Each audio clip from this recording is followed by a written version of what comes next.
The Golden Age of Doriath, following the passing of King Thingol and the departure of Queen Melian, collapsed like a towering tree severed at its roots.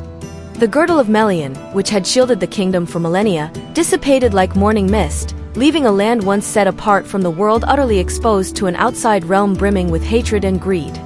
The year First Age 503 was a time woven of both hope and ruin. In Gondolin, Erendil, son of Tuor and Idril, was born in the towers of the White City. Within his veins flowed the resilience of men and the grace of elves. His birth was like the brightest star in the dark, presaging a new dawn. Meanwhile, in Doriath, Elwing, the daughter of Dior and Nimloth, was also born. Her name meant Star Spray, and her destiny would be inextricably bound to Erendil, together bearing the final hope of their two kindreds. Yet, the shadow of vengeance soon eclipsed this newborn joy. The dwarves of Nogrod, hearing reports that their craftsman and king had been murdered in Menegroth, though they remained ignorant that the dwarves had struck the first blow, assembled a vast army and launched a war of retribution against Doriath. At Sarn Athrad, the Fort of Stones, Burin led the Green Elves of Osiriand and his son Dior in an ambush against the dwarven host. The dwarven army was almost entirely annihilated. Burin slew the king of Nogrod with his own hand and reclaimed the Noglamir, the necklace inlaid with the Silmaril. Despite the victory, Doriath was mortally wounded. Dior, as the sole heir of King Thingol, led his wife Nimloth and their young children to Menegroth, ascending the throne as the new king of Doriath within the hallowed halls of the Thousand Caves. He sought to restore the kingdom's glory, but a Doriath bereft of its magical protection could no longer recover its former splendor. That autumn, on the island of Tol Galen, Burin, and Luthien, the lovers who had written the greatest of legends, at last reached the end of their mortal lives. They passed away in each other's arms, and the Noglamir, along with its shining Silmaril, was bequeathed as an inheritance to Dior. When Dior clasped the necklace about his breast, the radiance of the Silmaril vied with the beauty he had inherited from his threefold lineage, and all who beheld him were struck with wonder. Yet, the light of the jewel also served as a beacon, drawing the most lethal peril toward his crumbling realm. In First Age 505, the sons of Fëanor, living in exile in East Beleriand, heard tidings that the Silmaril had returned to the world.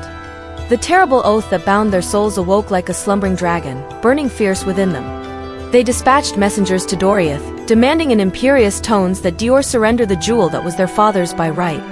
But Dior, a proud king, rebuffed them. He held that the jewel, purchased by his parents with boundless sacrifice and suffering, belonged by right to him. His silence was taken by the sons of Fëanor as the ultimate provocation. In the winter of First Age 506, an inevitable tragedy unfolded in Doriath. The sons of Fëanor, driven by their mad oath, mustered their remaining strength and launched a surprise attack upon an unguarded Menegroth. This was the second, and most harrowing, kinslaying in the history of the elves. Beneath the columns of the Thousand Caves, carved in the likeness of beeches, elven blades were once again stained with the blood of their own kin. King Dior and his beautiful Queen Nimloth both fell in defense of the Silmaril. Celegorm, Curufin, and Caranther, three of the sons of Fëanor, also perished in the blood-soaked melee. Yet, they did not obtain the jewel. In the final moments of the palace's fall, Dior's young daughter, Elwing, was borne away from the burning Menegroth by a handful of survivors, taking the Noglamir with her. Her two young twin brothers, Ilúrd and Elurinn, were cast into the pathless woods by the cruel servants of Celegorm and were never seen again. It is said that Maedhros later sought them out in remorse, but they were never found. Thus, Doriath, the most ancient elven realm of Beleriand, perished in the fratricidal fire of its own kindred.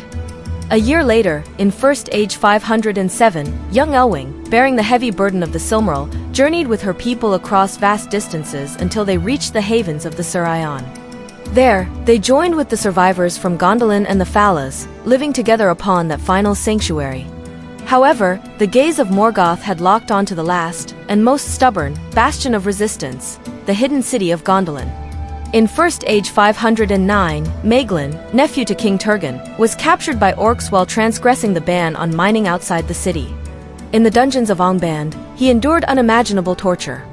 Morgoth promised him that if he revealed the location of Gondolin, not only would his life be spared, but he would be granted the Princess Idril, whom he had long coveted, and the lordship of Gondolin.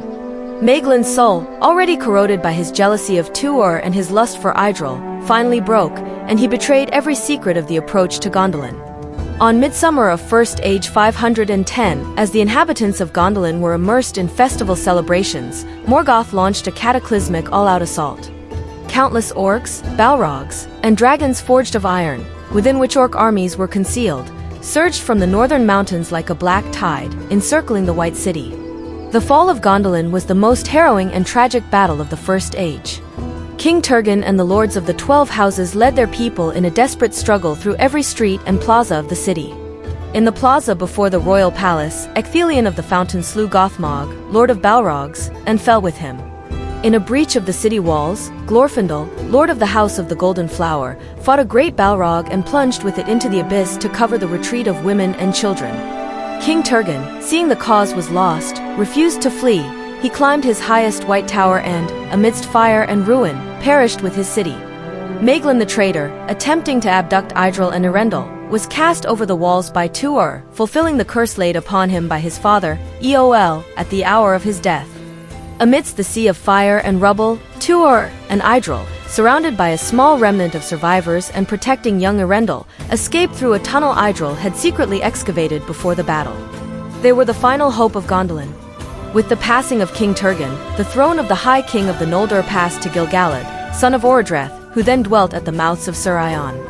A year later, in First Age 511, Tuor and Idril led the survivors of Gondolin through unspeakable hardships until they, too, reached the havens of the Sir-Ion. There, the remnants of elves and men from every fallen realm of Beleriand gathered to form a new community, one haunted by memories of sorrow. When Maedhros learned in First Age 512 that the Silmaril he had pursued for so long rested at the havens of the Sir-Ion in the hands of Elwing, he was consumed by profound exhaustion and grief. He suppressed for a time the goading of his terrible oath, for he perceived that the jewel was, in its own way, working a power of healing and protection. In the ensuing decade and more, the havens of the Sir-Ion knew a time of relative peace.